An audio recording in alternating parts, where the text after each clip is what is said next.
प्रिय मित्रों, नमस्कार। ज्योतिष एवं आयुर्वेद के हमारे YouTube चैनल ज्योतिषाचार्य वैद्य वीएस सोनी में आपका हार्दिक स्वागत है।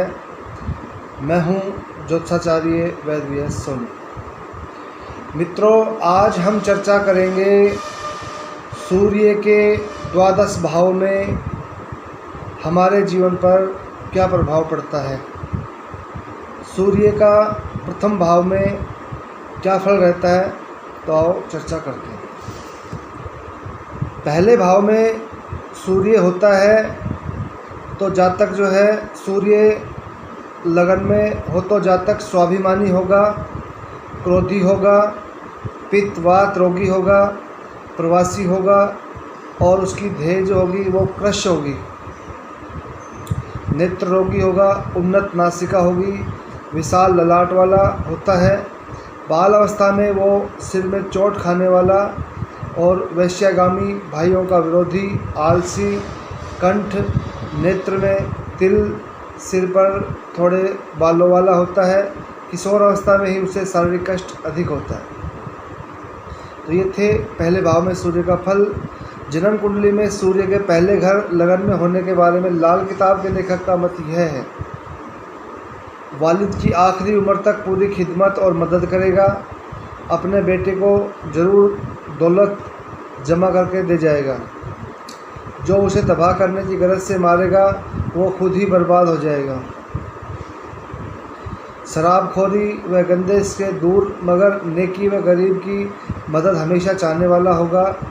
शरीर के तमाम अंग आखिरी दम तक इनके कायम रहते हैं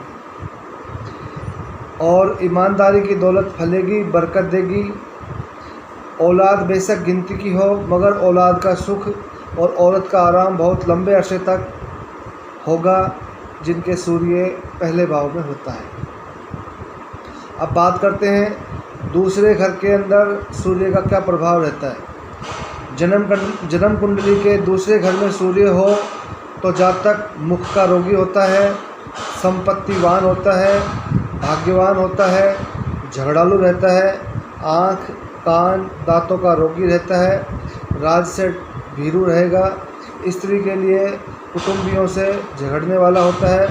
उसका दाम्पत्य जीवन दुख में रहता है तथा लोहा तांबा के व्यवसाय से धनार्जित करता है।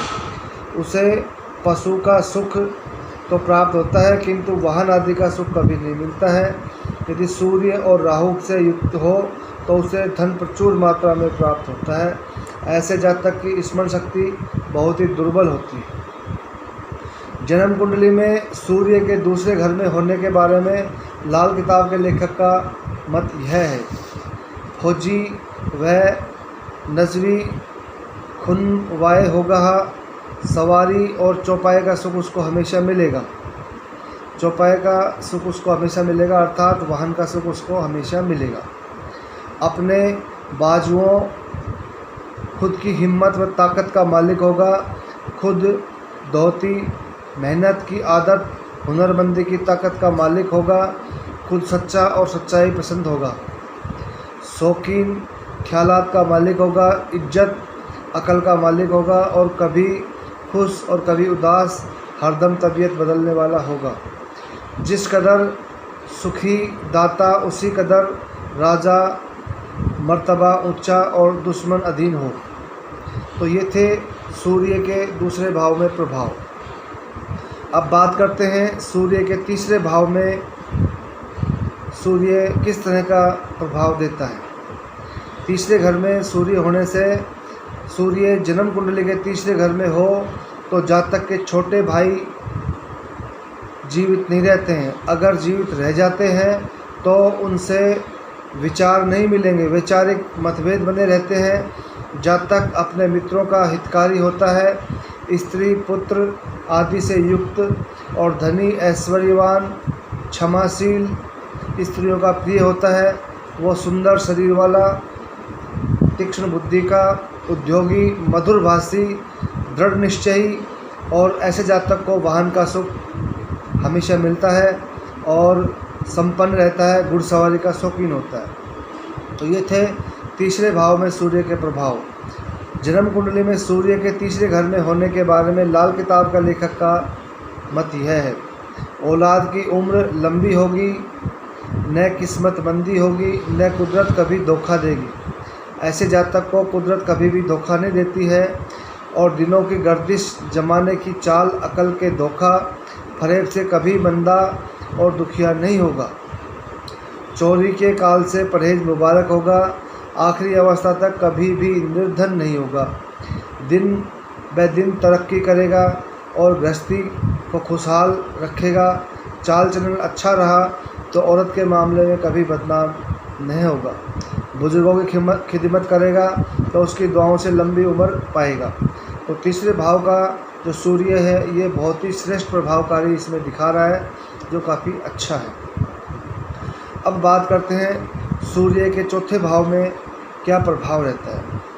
चौथा घर जो है जिसमें सूर्य में होता है तो ये रिजल्ट मिलते हैं। सूर्य जन्म कुंडली के चौथे घर में मौजूद हो तो जातक चिंता से ग्रस्त रहता है हमेशा, परम सुंदर होता है, कठोर होता है, पितृघन नाशक होता है और भाइयों से बैर रखने वाला, गुप्त विद्या प्रिय, वाहन सुख से हीन होता है। वो अत्यंत मिलनसार, कोमल हृदय, युद्ध में विजयी, संगीतज्ञ, प्रदेशवासी होता है। उसके जीवन में कई स्त्रियां आती हैं तथा पिता से उसके वैचारिक मतभेद बने रहते हैं हमेशा। जन्म कुंडली में सूर्य के चौथे घर के बारे में लाल किताब के लेखक का यह मत है। माँ की सेवा जिसका मौका कम ही मिलेगा उसके लिए बहुत ही श्रेष्ठ रहेगा, बुनियादी होगी। नई इजाद से नफ़े का मालिक होगा, नए नए आविष्कार करेगा तो उसको इससे लाभ मिलेगा। चाहे फाके करके गुजारा कर ले फिर भी अपनी ज़िंदगी पूरी कर जाएगा। दौलत की उसे फिक्र न होगी बल्कि वह मरते वक्त ज़रूर दौलत छोड़ जाएगा। उसके नाम लेता उनकी औलाद करोड़पति होगी। खुद खफा, दरिया दिल, रोशन ज़मीन, अक्लमंद, हुकूमत का मालिक होगा। उम्दा सेहत रहेगी, चश्मे, रिजक व दौलत का फवारा हरदम तरोताज़ा ही रहेगा। पांचवा घर जन्म कुंडली के पांचवें घर में सूर्य के होने पर जातक एक पुत्र वाला, पर घरवासी, क्रूर होता है, चंचल, नीच कर्म करने वाला, बुद्धिमान, बहुत जल्दी गुस्से में आने वाला, मोटे शरीर का, बाल अवस्था में अत्यंत दुखी, अधिक कन्याओं का पिता, नाट्य प्रेमी, सट्टा, लॉटरी, शेयर के द्वारा लाभ प्राप्त करने वाला होता है। जन्म कुंडली में सूर्य के पांचवें घर के बारे में लाल किताब के लेखक का मत यह है। ऐसे जातक का बुढ़ापा बहुत ही उम्दा मतलब बहुत ही श्रेष्ठ रहता है। रोटी पानी की बरकत होगी, औलाद का इजाफेदार और गृहस्थी का मालिक होगा। अगर राजा हुआ तो परोपकार करने वाला होगा। फकीर सन्यासी हुआ तो लंबी उम्र का मालिक होगा। कोई भी आरजू बाकी न रहेगी, हर तरह बरकत होगी, औलाद की उन्नति होगी। कुंडली के घरों में जब सूरज और शनिश्चर का झगड़ा न होगा तो वालिदैनी सुख सागर लंबा अरसा और नेक होता है। तो ये थे सूर्य के पंचम भाव के बारे में प्रभाव। अब बात करते हैं छठे घर में सूर्य का क्या प्रभाव रहता है। जन्म कुंडली के छठे घर में सूर्य हो तो जातक रोगी होता है, सुबुद्धि, परिजनों का पोषक, ज्ञानियों में श्रेष्ठ, कृष रहे, ग्रह का सुख से युक्त हो रहेगा, उत्तम रूप, शत्रु पर विजय प्राप्त करने वाला, अच्छे कर्म से लोक में पूज्य होता है, माता के पक्ष से धन का लाभ पाने वाला तथा नौकरी करने वाला होता है। स्पष्टवादिता के कारण उसके अनेक शत्रु बन जाते हैं। समाज में बहुत ही विख्यात और राज्य के द्वारा सम्मानित होता है जिनका सूर्य छठे भाव में होता है। जन्म कुंडली में सूर्य के छठे घर के बारे में लाल किताब के लेखक का मत यह है। राज दरबार की दौलत से बेफिक्र लेकिन जल्द आग की तरह गर्म हो जाने वाली तबीयत का मालिक होगा। औरत और औलाद की ज़्यादा परवाह न होगी। 48 साल उम्र के बाद बुरे दिन खुद नेक हो जाएंगे।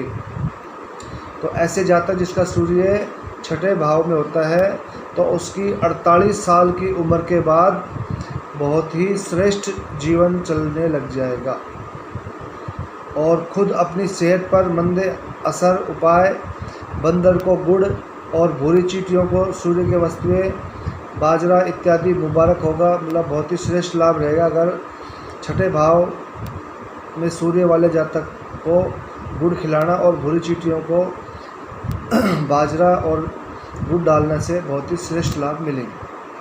अब बात करते हैं सूर्य के सप्तम भाव का प्रभाव। कुंडली के 7वें घर में सूर्य हो तो जातक स्त्री विलास में रत चंचल कुरूप स्त्री कलेश का कारक राज्य के द्वारा अपमानित होता है, स्वभाव से कठोर होता है, चिंताग्रस्त रहता है, उसे साझेदारी अथवा यांत्रिक शक्ति से विशेष लाभ होता है,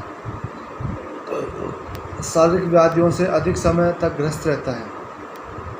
जन्म कुंडली में सूर्य के 7वें घर के बारे में लाल किताब का लेखक का मत यह है, तपेदिक आग से वाकयात गबन वगैरह के बहाने होंगे, ग्रस्त से तंग आकर भागे हुए फकीर की किस्मत होगी, बद मिजाजी होगी, खुद गर्जी होगी, बेहद तबाह कुन गुस्सा बुनियाद होगी।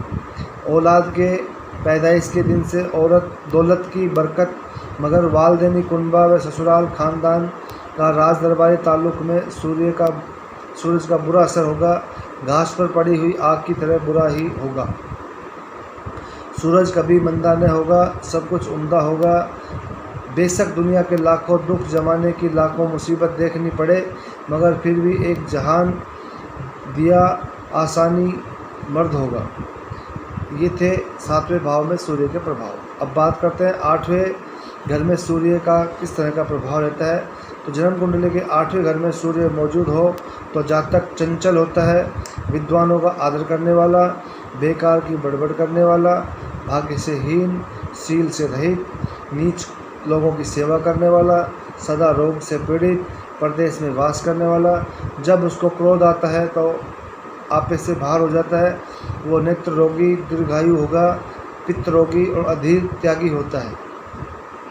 जन्म कुंडली में सूर्य के 8वें घर के बारे में लाल किताब का लेखक का मत यह है, व्यक्तिगत भाज्य का हल पापी ग्रहों का समय का बुरी हालात पर होगा। खानदानी खून के लिए अपना सब कुछ बहा देगा मगर एवज में कुछ नहीं मांगेगा। परोपकार का असूल अपने घर से चलाकर पूरा करता रहेगा। ऐसा शख्स जिसने खानदान में उसके जन्म से पहले किस्मत की हर तरफ मंदी हालत थी, जब उसके जन्म से कुल खानदान का ही पुराना मंदा ज़माना ख़त्म होगा। औरों की किस्मत का ग्रहण हटकर सब तरफ उत्तम रोशनी और करामत आग पैदा होगी।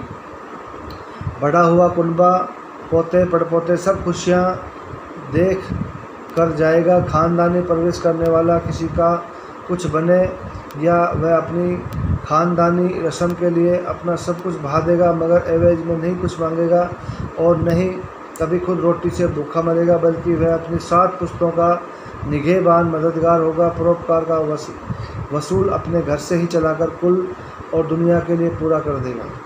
ये था 8वें घर में सूर्य का प्रभाव। अब बात करते हैं 9वें घर में सूर्य का क्या प्रभाव। जन्म कुंडली के 9वें घर में सूर्य स्वक्षेत्री उच्चस्थ हो तो जातक के पिता की आयु अधिक होती है। ऐसा जातक सत्यवक्ता होता है, सुंदर केस वाला, अपने परिजनों का हित करने वाला, देव ब्राह्मणों का भक्त, बाल्यावस्था में रोगी, धनवान, अच्छी सूझबूझ वाला होता है, योगी, तपस्वी, सदाचारी, नेता और वाहन आदि के सुख से हमेशा युक्त होता है। जन्म कुंडली में सूर्य के 9वें घर के बारे में लाल किताब के लेखक का मत यह है, अगर हकीमी पेशा अख्तियार किया तो उसके हाथ में सफ़ा की बरकत ज़रूर होगी। उसका ख़ानदान उससे पहले बाप दादा गए, वह खुद लंबी उम्र की ठेकेदार होगा। वालदेन का जरिया मुआस जावान निर्वाह अमूमन सरकारी मुलाजमात में होगा। सफ़ेद मायामंद भाग होगी। दक्षिण के दरवाजे का साथ मौत की पहली निशानी होगी। ऐसे जातक जिनका नौवें भाव में सूर्य हो, दक्षिण का दरवाजा उनके लिए बेहद नुकसानदायक दिखाता है। तो ये थे 9वें घर के में सूर्य के प्रभाव। अब बात करते हैं सूर्य के 10वें भाव में क्या प्रभाव रहता है। सूर्य जन्म कुंडली के 10वें घर में मौजूद हो तो जातक बहुत ही प्रतापी होता है, व्यवसाय में बहुत ही कुशल होता है, राज्य से सम्मान मिलता है, प्रतिष्ठा मिलती है, उदार स्वभाव का होता है। ऐसा जातक ऐश्वर्य संपन्न होता है, लोक में उसकी बहुत ज़बरदस्त मान्यता होती है। वो नृत्य संगीत में रुचि रखने वाला होता है। उसके जीवन का अंतिम काल रोग में रहता है। साथ ही वो सूरवीर, साहसी, पितृ सुख का लाभ उठाने वाला होता है। यदि सूर्य स्वक्षेत्री अथवा उच्च का हो तो जातक भवन, मंदिर, जलाशय आदि का निर्माण करके बहुत ही प्रसिद्ध होता है। और जन्म कुंडली में सूर्य के 10वें घर में होने के बारे में लाल किताब के लेखक का मत यह है, किस्मत, सेहत, दौलत का मालिक मगर एक वहमी शख्स होगा। सिर पर सफ़ेद रंग की टोपी, पगड़ी मुबारक होगी। अपना मुफ्त का ढिंढोरा और मुसीबत में दूसरों के पास रोना मंदे वक्त की पहली और पूरी तबालुन निशानी होगी। तो ये थे 10वें भाव में सूर्य के प्रभाव। सूर्य को 10वें घर में बहुत ही श्रेष्ठ बताया गया है, जो काफ़ी अच्छा है।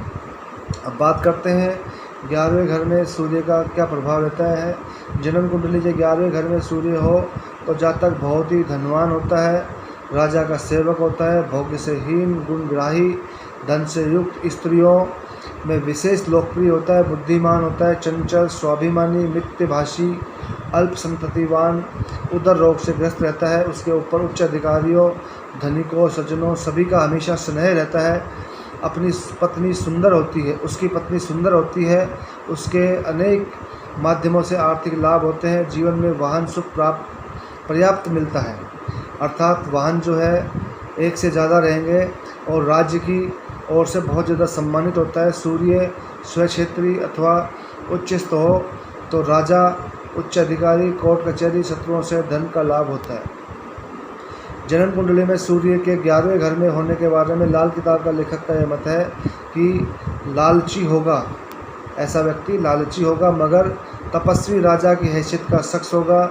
अगर ईमान में हर तरह से पूरा हो तो खुद और उसका सब कुटुंब सुखी होगा। अमूमन पूरा इमामी धर्मी, अगर सिर्फ अपना ही ऐश पसंद होगा। अगर शनिश्चर के गंदे खानों से दूर रहे तो कम से कम 3 नेक और मुकम्मल लड़कों का बाप होगा।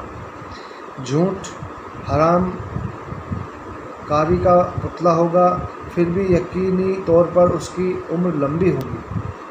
तो ये थे 11वें भाव में सूर्य का प्रभाव। अब बात करते हैं 12वें भाव में सूर्य का क्या प्रभाव है। जन्म कुंडली के 12वें घर में सूर्य हो तो जातक उदासीन रहने वाला, मानसिक रोगी होता है, आलसी स्वभाव का, प्रदेश में वास करने वाला, क्रस शरीर का होता है। उसे नेत्र रोग से पीड़ा रहती है, पिता का सुख भी उसे नहीं मिलता है। वो अपव्ययी होता है, धन से हीन, पर स्त्रीगामी, व्यर्थ की बकवास करने वाला। यदि सूर्य 6ठे घर के स्वामी से युक्त हो तो कुष्ठ रोग का भय होता है। शनि और चंद्रमा से युक्त हो तो दिवालिया हो जाता है। तो ये थे सूर्य के 12वें भाव में प्रभाव। जन्म कुंडली में सूर्य के 12वें घर में होने के बारे में लाल किताब के लेखक का मत यह है, ऐसा जातक धनी हो न हो, मालिक रहे या नौकर बनकर, तंगदस्ती में बेशक भंगी घर भी मिले मगर धर्महीन, लावल, लंगोट बंद साधु न होगा। अगर होगा तो बड़ी जागीर का मालिक होगा, खुद कमाई करने वाला होगा और बारोनक जिंदगी का मालिक होगा। आज़ाद जिंदगी, साफ रूह, भ्रमसानी, जिंदा दिल होगा। व्यापार से नफ़ा होगा मगर हुनरमंदी, दस्तकान या लोहे की मशीनों के कारोबार से सूरज ग्रहण की किस्मत का ही नज़ारा दरवेश होगा। ये थे सूर्य के 12वें भाव में प्रभाव। अब बात करते हैं कि द्वादश भाव में सूर्य का नेगेटिव प्रभाव से बचने के लिए हमें क्या उपाय करने चाहिए जिससे कि सूर्य के नेगेटिव प्रभाव से हम बच सकें। इसके लिए हमें सूर्य को डेली जल देना चाहिए और ओम नमो भगवते वासुदेवाय का जाप करना चाहिए। और गुड़ का दान, तांबे का दान बहुत ही शुभ रहता है। तो रविवार, मंगलवार, अमावस्या, पूर्णिमा को गुड़ का दान और तांबे का दान करना बहुत ही श्रेष्ठ कारक रहता है। तो ये दान करना अवश्य ही चाहिए जिससे सूर्य का हमें जीवन में बहुत ही श्रेष्ठ लाभ हो। और सूर्य को श्रेष्ठ करने का एक सबसे श्रेष्ठ उपाय ये है कि जातक को अपने पिता की सेवा करनी चाहिए, उनके चरण स्पर्श करने चाहिए। अगर पुरुष है तो अपने पिता की, अगर महिला है तो अपने पति की सेवा लाल चीज़ों से करनी चाहिए, उन्हें लाल चीज़ खिलानी चाहिए। जैसे स्त्री है तो अपने पति को अनार, तरबूज, खरबूज, पपीता और जलेबी, बालूशाही वगैरह खिला सकते हैं। और ओम नमो भगवते वासुदेवाय का जाप करें और पति के चरण स्पर्श करें। अगर पुरुष है तो अपने पिता को ही लाल चीज़ खिलाएं और पिता के चरण स्पर्श करें। इससे सूर्य का बहुत ही श्रेष्ठ लाभ मिलता है। तो मित्रों, ये थे हमें सूर्य से रिलेटेड जो उपाय। और सूर्य को श्रेष्ठ करने का ये जो उपाय करने से निश्चित रूप से सूर्य बढ़िया रहेगा, सम्मान मिलेगा, प्रतिष्ठा बढ़ेगी, उच्च पद मिलेगी।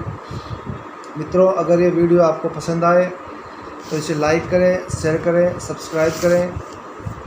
नमस्कार मित्रों।